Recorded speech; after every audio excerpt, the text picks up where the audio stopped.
All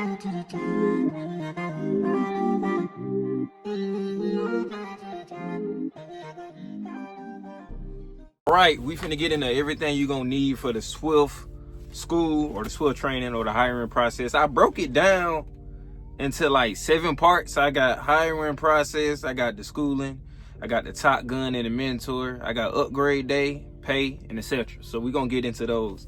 All right, we're gonna start out with the hiring process. So the first thing that you gotta do is you gotta call recruitment. And then that recruiter that get on the phone with you, that is gonna be your recruiter throughout the whole process. She's gonna be the one sticking with you.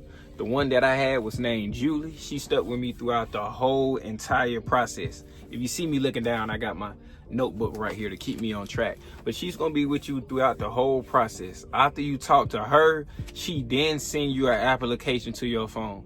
Now, once you fill out that application, you want to make sure all the information that you put in is correct, because they're going to fact check it. And if it don't come back correct, your application is going to get rejected. So I filled out my application, I sent that back in, and it normally takes them like 3 to 4 business days to get back with me. She got back with me and told me that my application was approved, that I can go ahead and put in my 2 weeks notice, and I can go ahead and be preparing to get ready to go to class. So I did that. I put my 2 weeks notice in. This is when I had my first little Swift scare. After I put my 2 weeks notice in, on the last day of my 2 weeks notice, they called me back and told me that my application got rejected due to work experience or something that was. But I was like, you just told me to put my 2 weeks notice in on did that. I ain't want to walk back in there and tell them folks I needed my job back or none of that stuff. So luckily my brother was working for the company at the time, and he knew somebody who was able to push my application through. Before you even get to the school though, you're gonna need your permit. So in order to even make it to the campus to where you learning all this stuff, you're gonna need your permit. And you can they can help you get your permit, or you can go ahead and get your permit on your own. I went on and got my permit on my own. I had my permit actually before I called recruitment. And the only thing that I use to prepare for my permit is this app called CDL Prep. You download it, they got a blue steering wheel on the front of it, and all you wanna do is just sit there and all I did was loaded up the app, loaded up the questions, and I kept taking the questions over and over and over and over and over and over again. And when I started to see that I was making consistent hundreds, I went up to the courthouse to take my permit test. I passed it all on the first try. After you got your permit, you're ready to go to the school. Now, what I recommend doing though is if you have a job, you might want to pay your bills up 1 month in advance, because the school is 1 month. The school and orientation is together and it's 1 month, and you don't get paid for that 1 month. So you may want to pay your bills up ahead of time for that 1 month. And then not only for 1 month, I'm gonna take that back, not just for 1 month. And the reason why I say that is because sometimes you don't go with a mentor as soon as you graduate.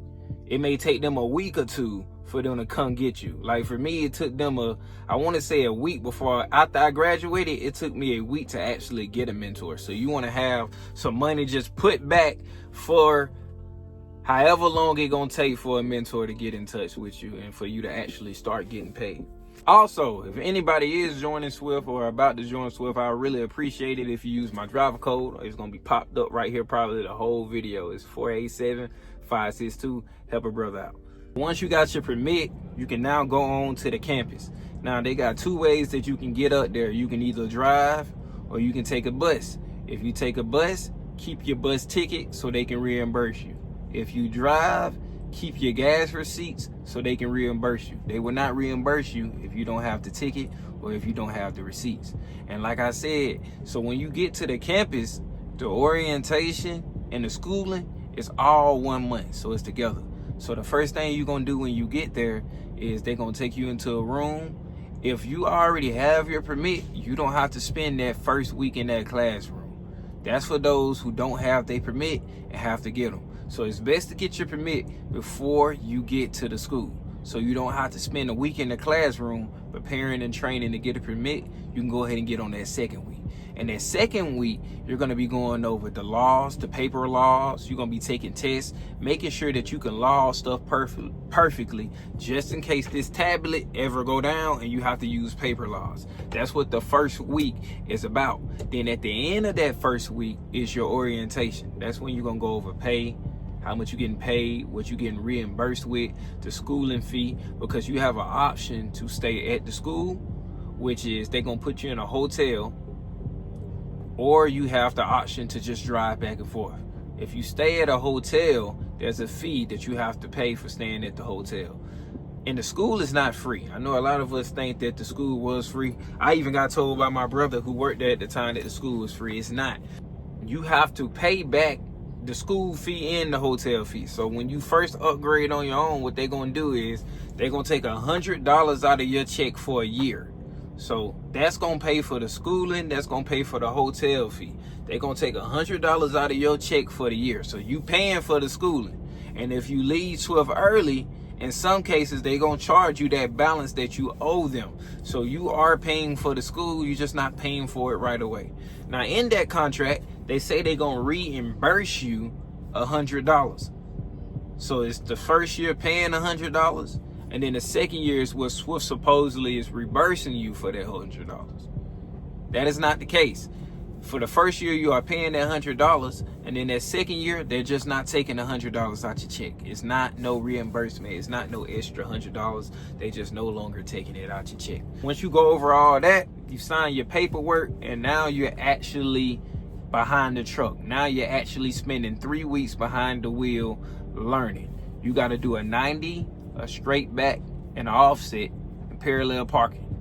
Now, the parallel parking is not going to be on test day. The 90, the offset, and the straight line back is. So you're going to have to do those 3 maneuvers in order to get your CDL. I have an experience where it was a lot of students and somebody hogging the truck. I happened to join Swift at a time and came to where I only had 3 classmates, and that's me included. So it was only 3 of us in a class. So it's like it was 7 instructors with only 3 students, so we all had an instructor to ourselves. We wasn't sharing. I had a truck to myself, so every day I walked in, I had a truck to myself. I ain't have to share a truck. I can get the truck whenever I wanted to get the truck and work on whatever maneuver that I wanted to work on. The first thing they gonna start you on is the pre-trip, and I'm gonna tell y'all the easiest way to remember the pre-trip. I passed everything on my first attempt once I really understood that I can do things my way. So they gonna teach you to remember the pre-trip by the brake system, by each system, the brake, suspension, the airbags, all that stuff. That's how they teach it. To me, I ain't do that. It wasn't working for me. I could remember. All I did was lift the hood up and was able to name everything under the hood. As long as you can point and name what that is, it don't matter the order to me. I didn't do it in the, okay, this is the braking system. We're going to go with the brake chamber band. We're going to go with all, I didn't do none of that. The brake lining, I didn't do none of that. I just lifted that hood up and I pointed at everything and I just named everything. And that's how I remembered it. I had if I can get the pre-trip, you can get the pre-trip. When I tell y'all I had no idea what under the hood is, I couldn't do none of that. I haven't done none of that in my life. But I learned all that stuff just by lifting up the hood, and then I stopped trying to name it by the systems, and I just started naming everything under that hood. You're gonna have to do 90s, offset, and straight back. The straight line back and stuff is pretty much easy. All you want to do when doing a straight line back, you just want to hold the wheel. I got mine right here.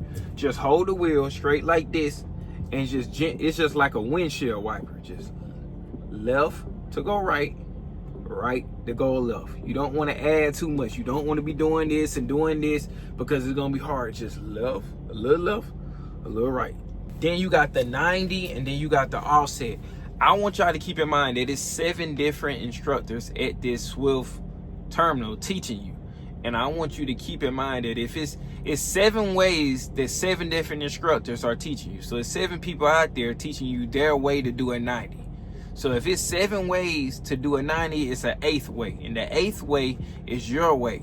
Listen to every instructor, but don't try to do what they tell you to do. I ain't telling you to be defiant, but I'm telling you to listen to what everybody's saying, because at the end of the day, it's only going to be you back there taking that test. So listen to what they say, but if you see something that you can add to make it better, to make it easier for you, definitely do that. Because once you're trying to regurgitate what worked for somebody else, it may not work for you. So you need to do whatever gonna work for you to get it into that box. And that's what I did. And that's how I ended up passing it on my first try, because I wasn't really getting it at first, trying to do it the way I was told. But then when I started saying, okay, this worked for me. His teaching works good over here. His teaching works good over here. And then I started adding my own ideas and thoughts. Like I told my instructor, like, let me try it this way. And don't be afraid to tell your instructor to let you try it this way, because your livelihood on your line. This is your job. Ain't nobody taking the money away from their job, quitting their job to get up here and fail. So if you need to be more aggressive and let them know, like, hey, I need to try it this way. I ain't trying to try it your way. Be vocal about it. Don't be soft. Don't be timid, because you the only one back there taking your test, not them. They're going to have week-to-week evaluations, and you have to have your score past a certain point. It has to be 80 and above before you can even take your test. So if an evaluation come by, they're going to have evaluations on the pre-trip. If you do low, you can't move on. You got to meet your evaluation scores week to week. So it has to be at 80%. If you're under that, you're not gonna be able to move on to the next thing. Also, if you can, make you some friends, because y'all can study together. Me personally, I didn't study with no group. I had people that I was cool with, but I'm not super talkative like that. I'm not really like trying to make friends and stuff like that. So I really just did a lot of my studying on my own. I ain't really too much study with nobody. I just prayed to the Most High about it. And I know for a fact I passed that test and all this stuff on my first time, that pre-trip. Wasn't nothing but the Most High who put that in my head like that. Like, cause I was not getting it at first. The instructor was telling me, like, we may have to tell them, we can wait a little bit, give you a little bit more time to really get it down. But I prayed to the Most High about it, and then I started lifting that hood up, and I named everything under that hood. But if you can make you some friends, ain't nothing wrong with it. Study with them, talk to the instructors and all that stuff, build a good relationship with them. That could earn you some truck time. After that, you're gonna get a test date. This is the day where you put all that training that you've been doing to work and you graduate. So on test day, you're gonna do the 90, you're gonna do the offset, you're gonna do the pre-trip, you're gonna do the in-cab, you're gonna do the straight back, and then you're gonna do a road test. All these are simple, easy. You've been doing it all week. You were prepared for this stuff. Don't go in there stressed out. So I end up taking the test. I passed everything on the first attempt. The 90, I was so happy because I saw it go into the box and it was straight in the box. Like, it was perfect. So I did that. I passed all that stuff, and then I graduated. From there, they're gonna go and run and see if you got any tickets on your record again. And by the way, I went to Swift school with a ticket, but I'm gonna tell y'all a little secret. If you got a ticket, you still can go. A ticket only show up on your record when you pay for it. I was told that, and I didn't know that was true or not. So I looked it up and started doing some digging on some information, and a ticket only show up on your record if you pay for it. So if you got a pending ticket right now, do not pay for it until after school. I got on the phone, told them that I was in school and could I pay this at a later date. They told me I could. I extended it to when I was supposed to be graduated, and then I paid for it. You do not want to pay for it, because if a ticket show up and they find it, you're not going to get hired. After that, you're going to have a choice to go to Top Gun, or you can go with a mentor. Top Gun is going to shave time off your time with a mentor. So you can go to Top Gun, you be getting paid $650 a week, and the only thing that you're gonna be doing there is bagging on stimulators, and then you'll get behind the truck and you'll do some bagging and stuff like that. Me personally, I ain't do none of that. I went straight with a mentor. I have a classmate who went with Top Gun, and I got me who went with a mentor, and I end up getting done before he did. So I don't see the time getting shaved off with going to a Top Gun. So what you're gonna do with a mentor, you're gonna be with him for a whole month. Just pack you a clothing for a week. Don't pack up the whole house. Just pack up you some clothing for a week. Get ready to be with a complete stranger for a month. Luckily, I got a good one. There are some bad ones out there that I heard. I know a lot of people have bad experiences with mentors. I ain't have one. I had a good one. Me and him got along. That's like, we was locked in. We was like best friends, you know what I'm saying? And we pretty much got along for the most part. Yeah. Also, you want to be careful with some of these mentors, because they will team drive you. They're not supposed to do that. The whole point of a mentor is for you to be driving as a truck driver, as if you're by yourself, driving an 11-hour clock, shutting down, and they just monitoring what you're doing. But a lot of these people are driving, you'll drive your 11 hours, and then they'll get behind the wheel and drive 11 hours. And then you'll get behind the wheel and drive 11 hours. It ain't supposed to be like that. It can wear you out, and you just now getting used to the system, so you don't need to be driving these hours back and forth, y'all two switching seats, and you ain't really getting no sleep. Because when you trying to sleep, he up moving. I remember one time I was asleep, in a good sleep, I wake up because he going over bumps. I'm like, you supposed to be in bed. That's what I'm thinking to myself. But a lot of people will team drive to maximize money when they get a student on their truck. After you get done with your mentor, he signed your paperwork and your packing and everything, you're then gonna go to your upgrading process. So you're gonna go to the terminal. The terminal that I went to was the Ocala terminal. And what I did there, they're gonna have a written test for you, going over firm appointments, going over everything on this tablet that you doing solo. They're gonna go over everything on this tablet. What macro you need to send to let people know you arrive at the shipper.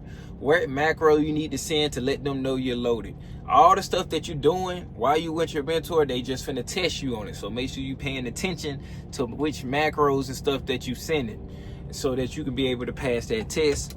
After you pass that test, you go on a road test, and all you're gonna be doing is driving around on the interstate, stuff like that, stuff that you've been doing with your mentor. You're just gonna drive around for a little bit, then he gonna say, all right, that's good, don't run no red lights, it's good, it's nothing like.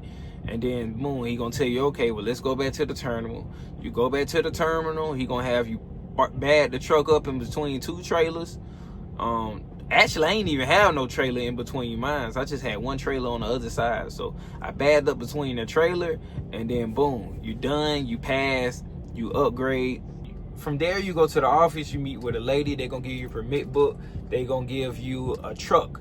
They're gonna get your keys together. You're gonna get your truck, and you're gonna go out there to your truck and make sure the stickers and stuff is on that truck. They're gonna feed you. That meal is free for graduating. After that, they immediately dispatch you on the load. There is no grace period. They immediately dispatch you on the load, and you start running. If you want some home time, you're gonna have to ask them for some home time, because they ain't finna just give it. They immediately finna start you running soon as you graduate. That pretty much covers everything that I can think of. If you have any questions, let me know. I'll be answering them. But I think that pretty much covers everything that I can think of, man. Make sure y'all like, comment, subscribe, and we out.